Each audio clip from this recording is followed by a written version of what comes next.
Hey, Maddie, what are we talking about today? Michelle, it's time for part two of our computer science lecture seminar, if you will.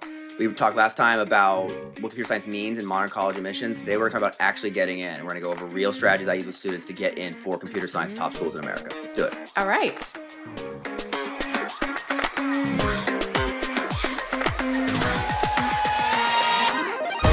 All right, so we're back. We're balling, as said. If you haven't, please check out part one on our discussion on computer science and college admissions, what it means, how it's a virus, how it's a crazy whole thing. However, if you're here, you are very likely a CS applicant and you were trying to get into schools for computer science. And I touched upon it in the last episode and also in the strategic positioning episode. A lot of students have a lot of strategies of like how to get in for CS without actually writing about CS seems to be the strategy. Like it's so hard, it's so crazy. So they often do like gimmicks, like basically lying to get into schools. That's not my strategy. So I put here for number one, applying computer science. If your resume, your high school resume, best supports computer science application and/or you plan to do computer science in college, you should probably apply computer science.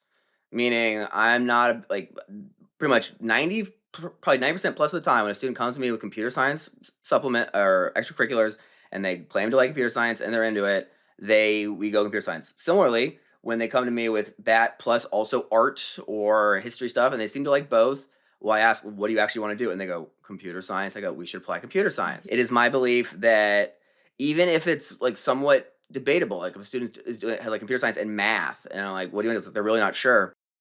I tend to steer towards computer science because if you go with the easier option, I still think the risk of setting off the alarm of like this kid's just going to do computer science here is too strong. Right. So I tend to err on the side of apply CS, which I think is probably different than you're going to hear from most consultants, which are still Hmm. like no, that's scary. If only because it seems kind of hollow to me. The idea that it's like, oh, I'm CS slash. If you're CS slash something, you want to formally apply computer science is my theory. Because if you apply the other thing, I just don't think it'll work.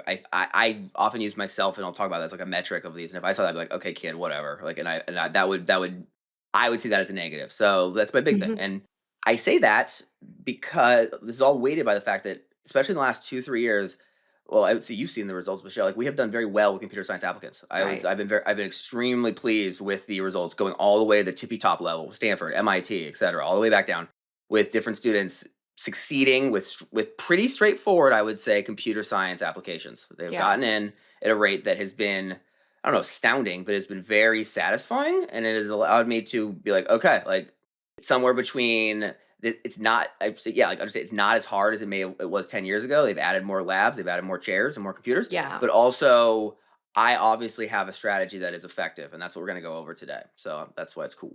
So before you begin, CS lads and lasses, understand your audience. So there's a joke I say about the 22-year-old white woman who wants to be a lawyer, right? I've told that to you. I've never formally deemed it, and it's a joke. But if you actually go and look at like admissions reader, like go on LinkedIn, or if you search admissions officer, it's like a zoo. You'll get all sorts of random people from ages like. But admissions reader is what I think about much more. They're the actual kind of grunt workers who tend to actually read these and decide the fate of students across the country. And your average admissions reader, if you go ahead and go to LinkedIn right now and you search it, you will find a lot of younger women who are often white or Asian that Hmm. basically they usually work in an office of the undergraduate they applied to, and either they are still working there or they worked there, and in which case they're probably in their later 20s or early 30s, and they're either in law school or are lawyers, and that's what you'll find over and over and over Hmm. again.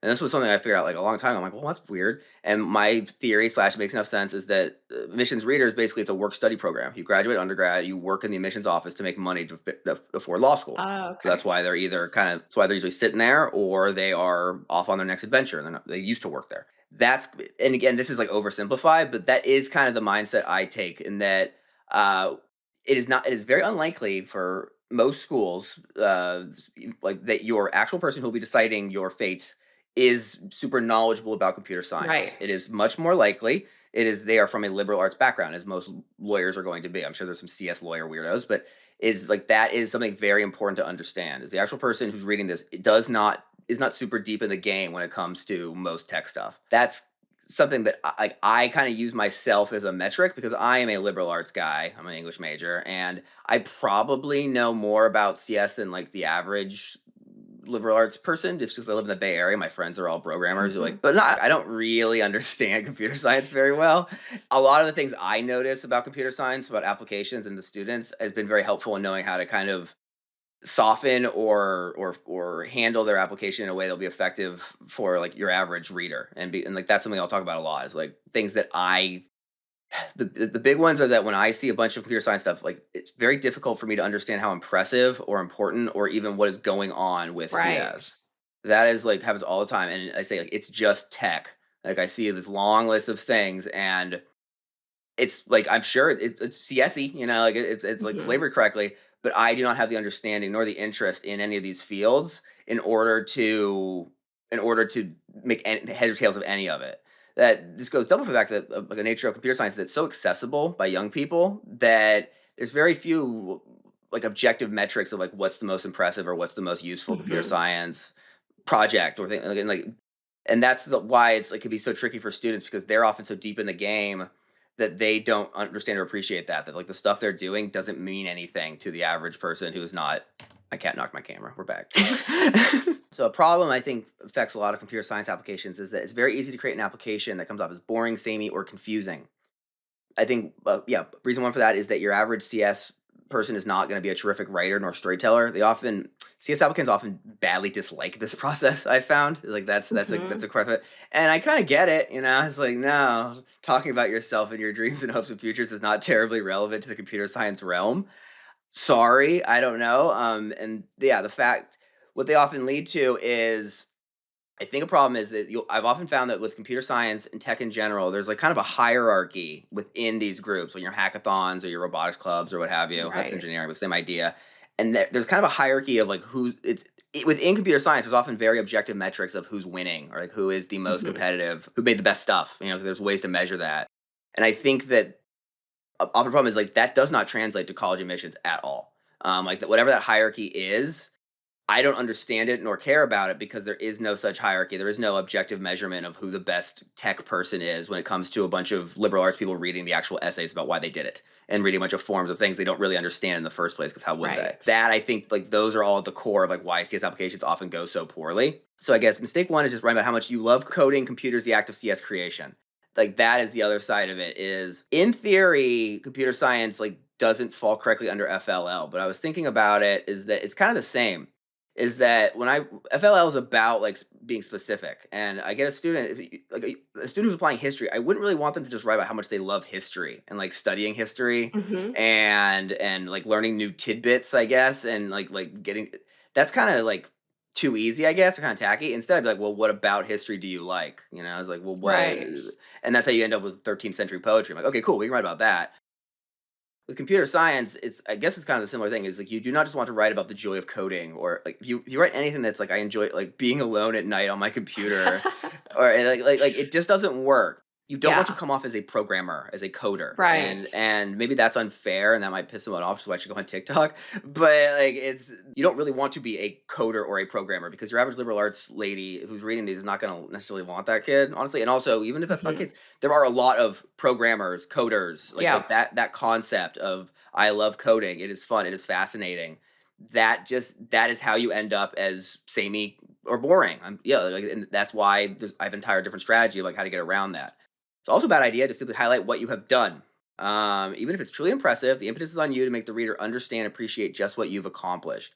Do not think college admissions like I mentioned, like tech competitions in which there's an objective, logical ranking of candidates based on how impressive their work is. It isn't like that. My CS students are very rarely the best of their CS group. They get it anyways. Like that is something I talked about before. Is it does not matter that you are like winning your hackathons necessarily, or that your app has so many views, or whatever metrics you're using to measure success. And like you may very well be very successful. The impetus is still on you to a like showcase why that's impressive and how it is, and b to understand that these schools don't care that much. Yeah. That's probably the harder pill to swallow. Is they don't care that your app has 3 times more metrics than the other girl or the other student who made an app. Like, they don't and there's gonna be, like people are gonna be laughing because, like, "This guy doesn't what's he even saying?" I mean, like, I don't know shit about computer science, and that's the point, neither do they. Like, Yeah, that's so true. I'm okay admitting that I make a bunch whenever I'm doing computer science, I make a bunch of words up and, like, don't understand any of these things. And yeah, maybe I'm a dummy dum dum. Unfortunately, I'm the exact type of dummy dum dum who's going to decide if you get into Harvard or not. Like I just am, and that's why maybe I'm pretty good at knowing how to work around this process because I kind of want students to be like, no, he's wrong. Like, well, try it. Like there are kids who don't like. There's a reason I do it the way I do.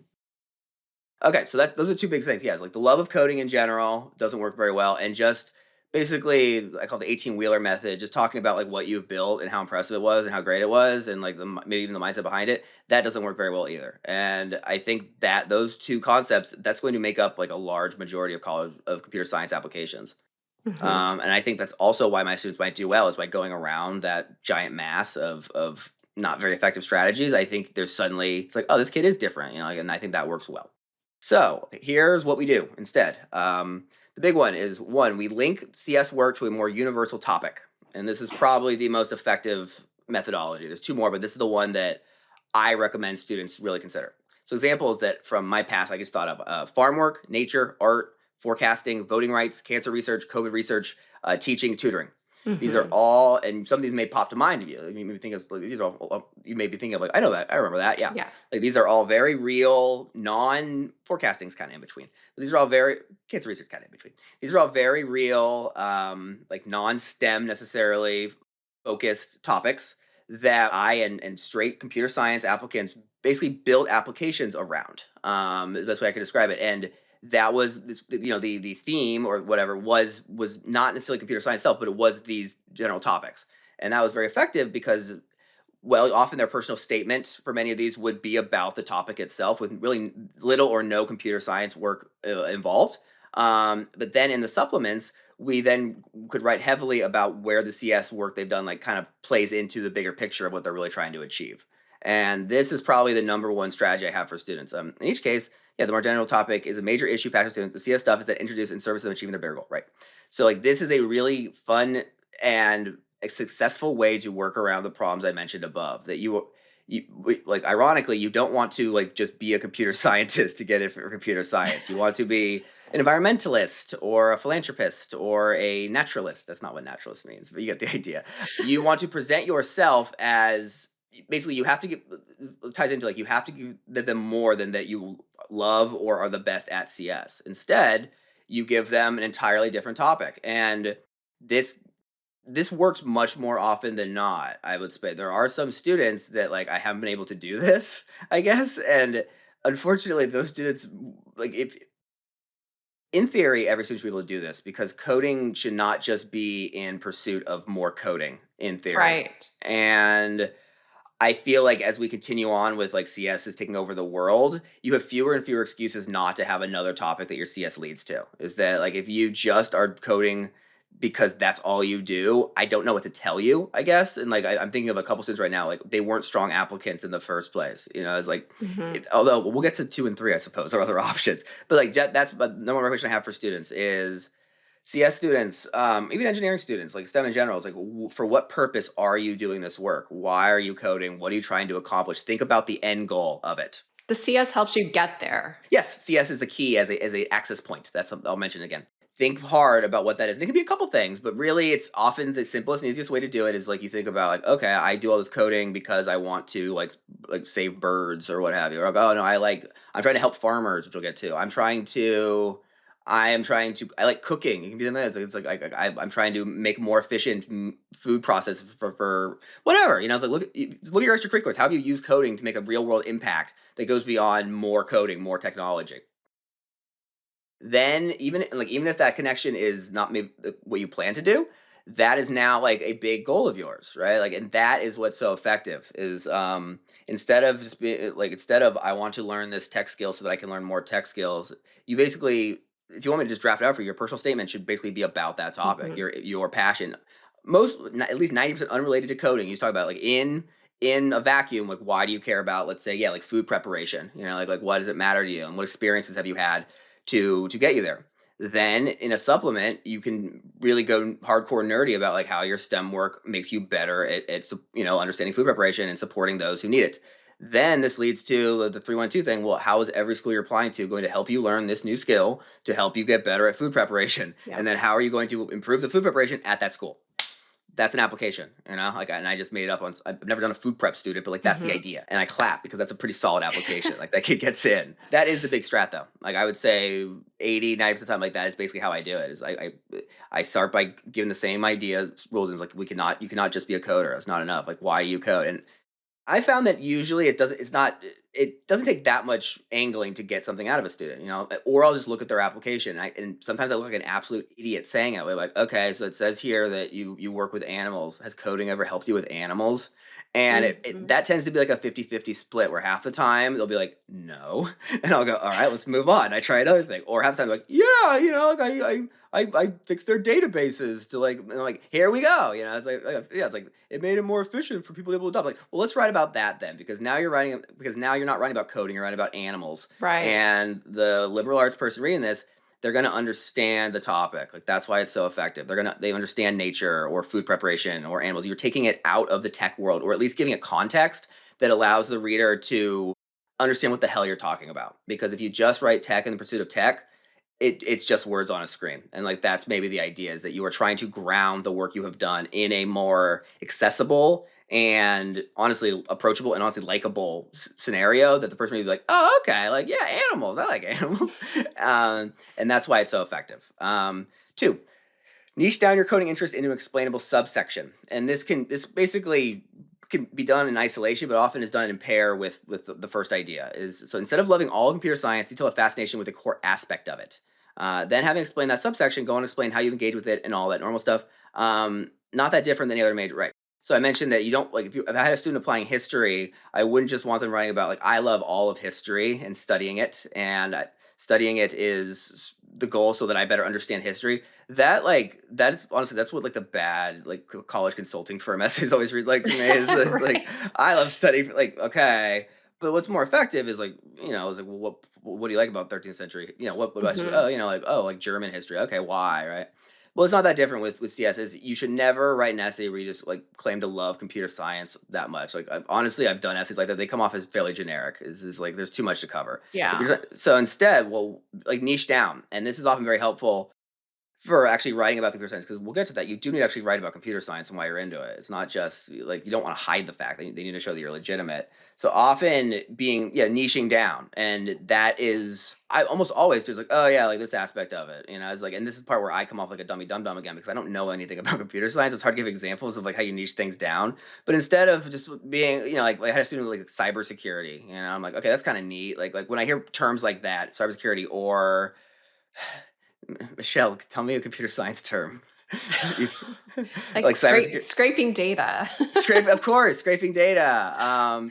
Yeah, like the more specific you can be, the better in general. Is like if the worst is just like I love computer science or programming, well think like how can you niche that down? So scraping data, now that's like what aspect of scraping data? And this is hard for me because I'll be like, okay, that's probably close enough, and I'll let them write Yeah. it. But that is just a general concept that both applies to in general, but also if you're going to be doing the A example instead of how's computer science helped you with food prepping or nature or whatever, it's like all right how's like you're into scraping data, that's your big thing, Mhm. and you are now and kind of stick with that like pick your subsection and that's like stay in that lane. It's like all right so you're the scraping data person, which you're really into scraping data, and that smooths the whole process because now it's the question is like okay how did you scrape data to like get more food to people I guess, and like, these are questions I ask, and I often like when they don't know, I feel like an idiot. But more often than not, I'm like, oh yeah, I did that, blah, blah, blah," because computer science people are really into computer science. So I just trust them to tell me. I go, awesome, awesome, write that, and we'll get to why how you write that at the end. You'll understand why I don't actually know any of these things. I have the student write it. But yeah, that's the basic idea: is consider and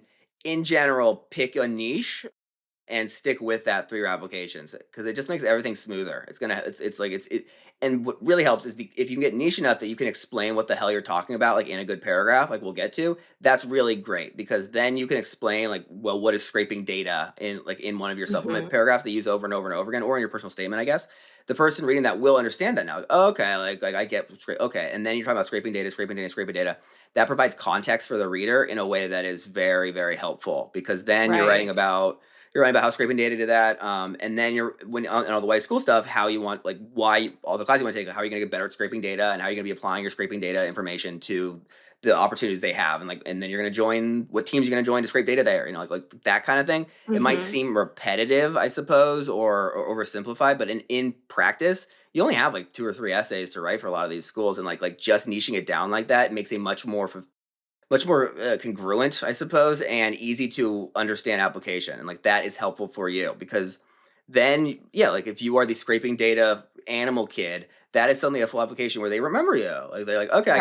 I get what this kid's deal is. And don't fall for the trap of, well, I do way more than scrape data. Like I'm sure you do. I guarantee you do. But computer science, like you only get about 1,000 words total for your Yeah. average school, and it's okay to, this is like a bigger topic. It's okay. I call it a slice of life. It's okay to niche down your understanding and your interest into probably like pick the one you want. Like whatever you really are interested in. But that's okay. That is like you do not need to be the master of all computer science stuff. That's not how this is graded. And that, like, if anything, talk about like that gets you into trouble. Like you don't want to be Mhm. everything for everyone. You want to instead have a specific interest in CS that leads to a specific interest in the real world that is clean and kind of easy that you can connect well, and you hit that. And in practice, that fills the essays very nicely. Gives you a little bit of room to write about some other wacky thing you want if you want, and then you it means something to the reader as opposed to look at this tech kid who says a bunch of shit I don't understand. That's the basic strat for a straightforward student.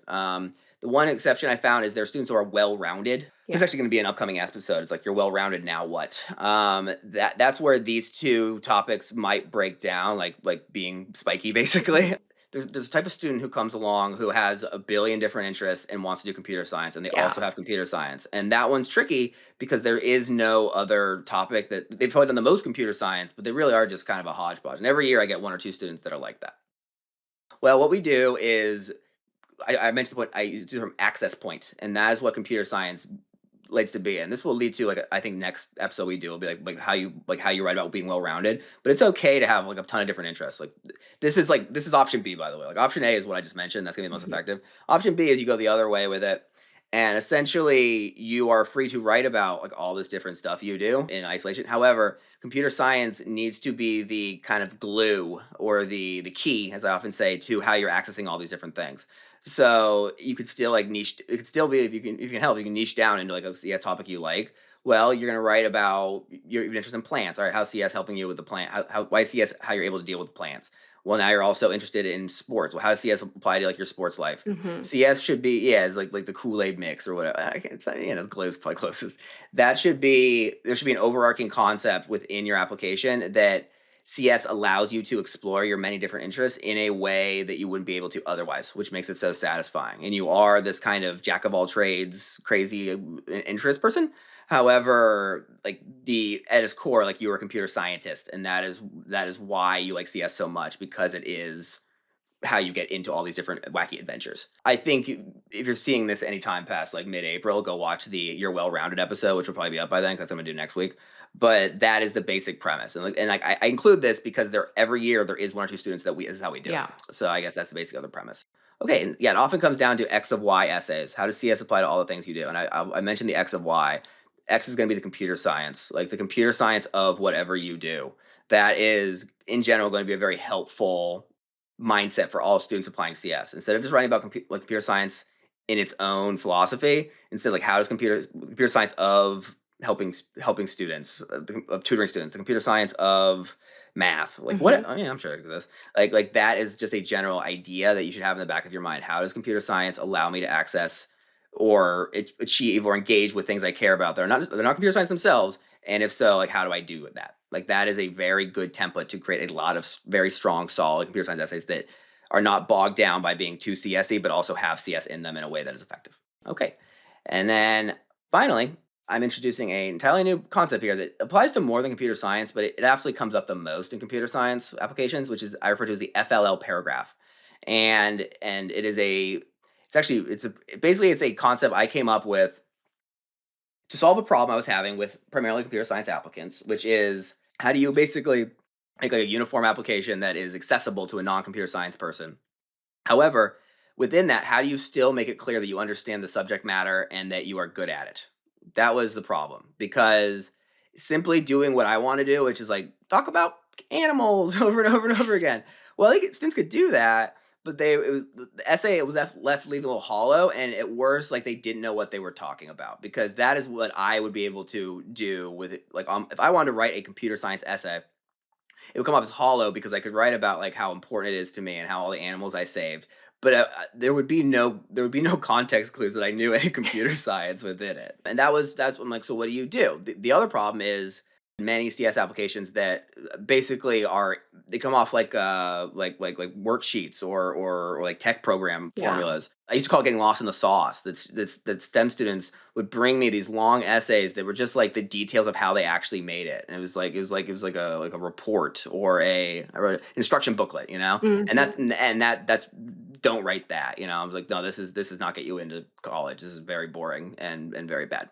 So like, well, what do you do? Like, how do you get both? And what I came up with, what I referred to as the FLL paragraph. The FLL paragraph is a paragraph I instruct them and explain to them how to do it. And it is basically it is a core paragraph within an essay that goes as hardcore as it possibly can into jargon, is what I often say. Like the actual nitty-gritty details of how they made the thing they made, or how they coded the thing they coded, or how the thing they like works in the first place. Make it as like you are a professional talking to another professional is how I describe it to students, and they seem to understand that. And they get that paragraph. Then the rest of the essay is kind of what I'm more familiar with. It is less tech heavy, more about like narrative and Right. writing, talking about how like what it means and all those things. And what it leads to is a very effective strategy. And this is I'm hiding it in the CS episode because it's one of my favorite strategies. But it's basically it leads to you getting both, because that paragraph. The interesting part is like it is not intended for the person reading it to really understand what you are writing about. That's something that is important. They won't, because I don't.